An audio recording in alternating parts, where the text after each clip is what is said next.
Ang mga diskurso ni Kristo ng mga huling araw.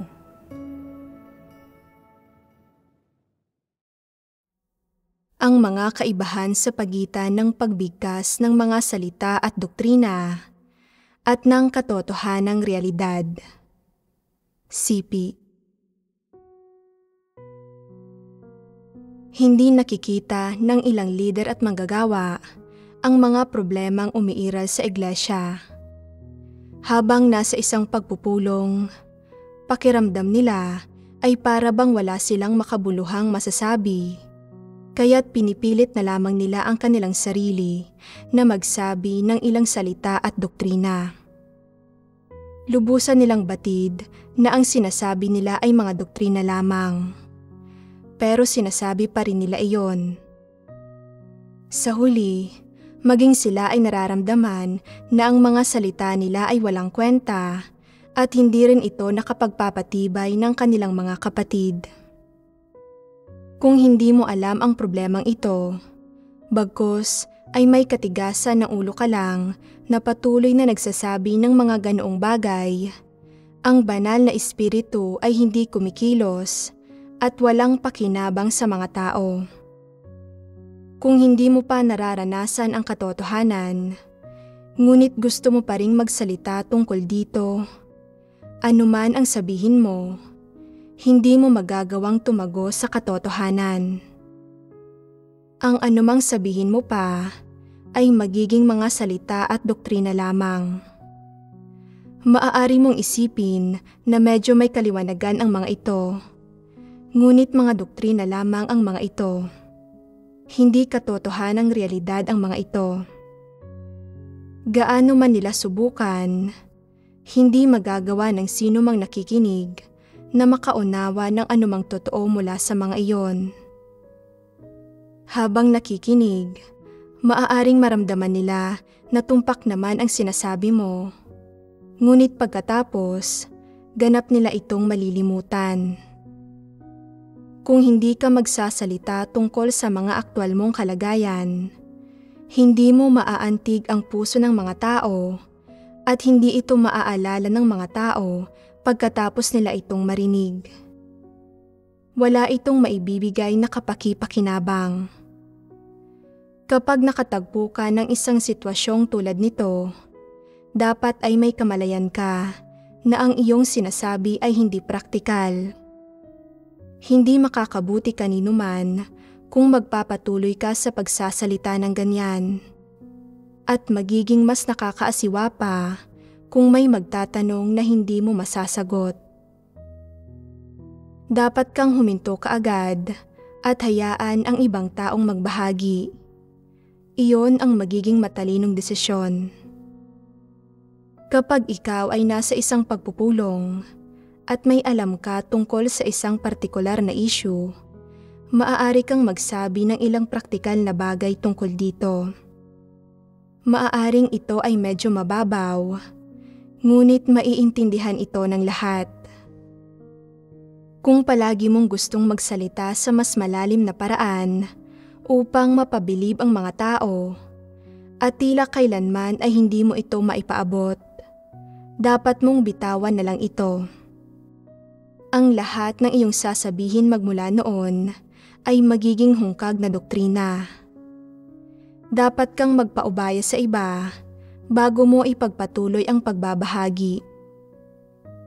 Kung sa pakiramdam mo ay doktrina ang nauunawaan mo at ang pagsasabi nito ay hindi magiging kapaki-pakinabang, ang banal na espiritu ay hindi kikilos kapag nagsalita ka sa ganoong pagkakataon. Kung pipilitin mo ang iyong sarili na magsalita, maaari kang humantong sa mga kahangalan at paglihis, at maaari mong mailigaw ang mga tao.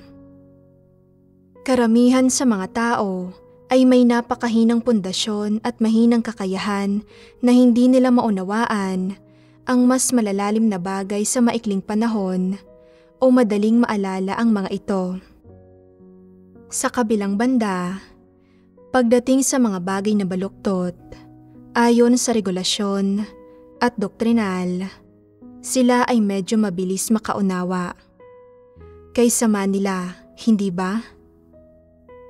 Kaya, kailangan mong manatiling tapat sa mga prinsipyo kapag nagbabahagi ka tungkol sa katotohanan at magsalita ka tungkol sa anumang iyong nauunawaan.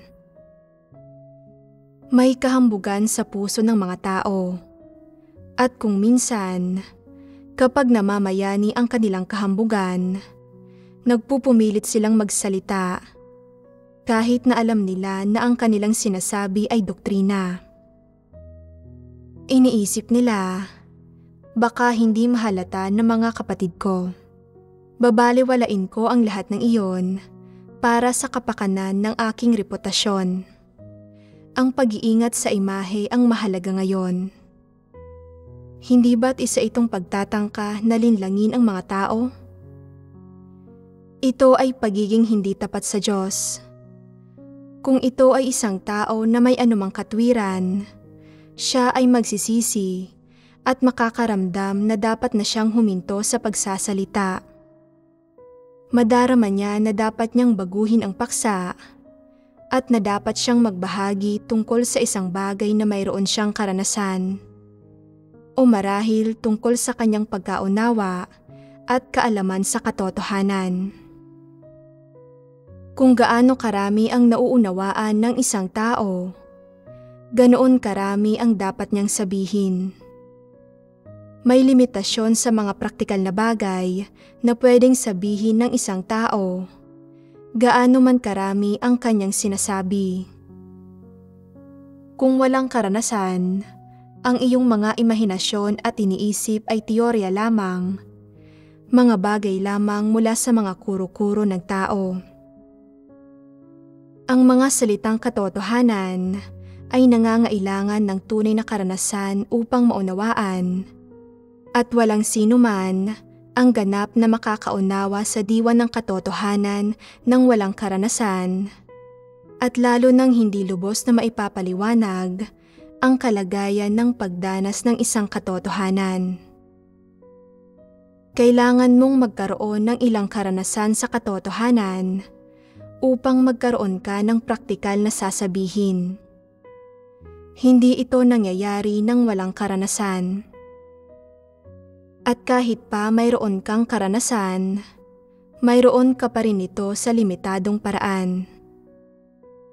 Mayroong ilang limitadong kalagayan na maaari mong talakayin, ngunit higit sa mga iyon, wala ka nang maiaalok. Ang pagbabahagi sa isang kapulungan ay dapat palaging umiikot sa isa o dalawang paksa. Malaki na ang iyong nakamit kung magagawa mong maging mas malinaw ang mga ito sa pagbabahagi. Huwag kang maipit sa pagsisikap na magsabi ng higit pang mga bagay o ng mas malalaking bagay.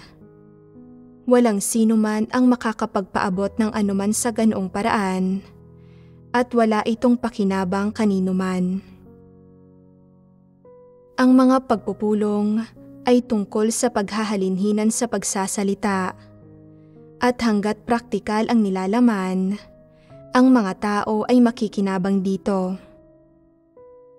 Itigil na ang pag-iisip na kayang ibahagi ng malinaw ng iisang tao ang lahat ng katotohanan nang mag-isa lamang siya. Imposible iyan. Kung minsan, maaari mong ipagpalagay na nakikipag-usap ka sa isang paraang napakapraktikal, ngunit hindi pa rin talaga nauunawaan ng iyong mga kapatid. Ito ay dahil ang iyong kalagayan ay ang iyong kalagayan, at ang mga kalagayan ng iyong mga kapatid ay hindi kinakailangang eksaktong kapareho ng sa iyo. Bilang karagdagan, maaaring mayroon kang kaunting karanasan sa paksang ito, ngunit maaaring wala ang iyong mga kapatid. Kaya nararamdaman nilang ang mga sinasabi mo ay hindi natutungkol sa kanila. Ano ang dapat mong gawin kapag naharap ka sa ganitong uri ng sitwasyon? Dapat mo silang tanungin ng ilang katanungan upang maunawaan mo ang kanilang mga kondisyon. Tanungin mo sila kung ano ang gagawin nila kapag napag-usapan ang paksang ito at kung paano sila dapat magsagawa ng naaayon sa katotohanan. Sa pamamagitan ng pagbabahaginan sa ganitong paraan ng ilang sandali, isang landas na pasulong ang magbubukas. Sa ganitong paraan, maaakay mo ang mga tao patungo sa nauukol na paksang hinaharap at kung patuloy ka pang magbabahagi, magkakamit ka ng mga resulta.